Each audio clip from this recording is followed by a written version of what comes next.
বাংলাদেশের চলচ্চিত্রে তিনি নায়করাজ হিসেবে পরিচিত। 60 দশক থেকে শুরু করে প্রায় 3 দশক বাংলাদেশের চলচ্চিত্রে দাপটের সঙ্গে কাজ করেছিলেন নায়ক রাজ্জাক। তার আসল নাম আব্দুর রাজ্জাক। তিনি 1942 সালের আজকের এই দিনে দক্ষিণ কলকাতার নাকতলায় জন্মগ্রহণ করেন।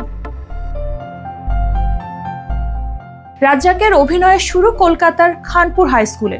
7ম শ্রেণীতে পড়াকালীন সরস্বতী পূজার মঞ্চ নাটকে গেম টিচার রবীন্দ্রনাথ চক্রবর্তী তাকে বেছে নিয়েছিলেন কেন্দ্রীয় চরিত্রে। তার প্রথম অভিনীত নাটক বিদ্রোহী। এই অভিনেতা সিনেমায় প্রবেশ কলেজ জীবনে রতনলাল বাঙালি সিনেমায় অভিনয়ের মাধ্যমে। কিন্তু 1964 সালে কলকাতায় হিন্দু মুসলিম দাঙ্গার কারণে পরিবার নিয়ে ঢাকায় চলে আসেন তিনি। এরপর জড়িয়ে পড়েন বাংলা চলচ্চিত্রের সঙ্গে।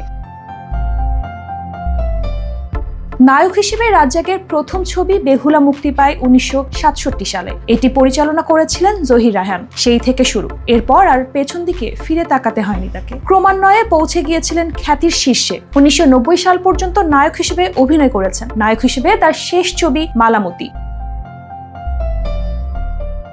নায়ক চরিত্রের বাহিরে তিনি অভিনয় শুরু করেন 1995 সাল থেকে। তার উল্লেখযোগ্য চলচ্চিত্র এতটুকু আশা, নীল আকাশের নিচে, জীবন থেকে নেয়া, নাচের পুতুল, পিচঢালা পথ, আবির্ভাব, দ্বীপ নেভে নাই, টাকা আনা পাই, রংবাজ, আলোর মিছিল, অশিক্ষিত, ছুটির ঘণ্টা, চন্দ্রনাথ, শুভদা, রাজলক্ষ্মী, শ্রীকান্ত।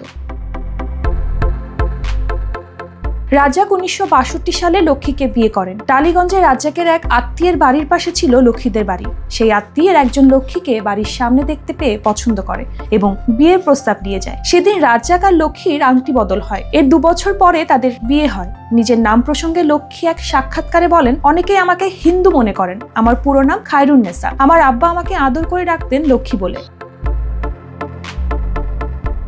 রাজ্জাকের প্রথম পরিচালিত চলচ্চিত্র অনন্ত প্রেম। এতে নায়িকা চরিত্রে ছিলেন ববিতা। সর্বশেষ পরিচালিত আয়না কাহিনী। রাজ্জাকের সর্বশেষ অভিনীত চলচ্চিত্র কার্তুজ।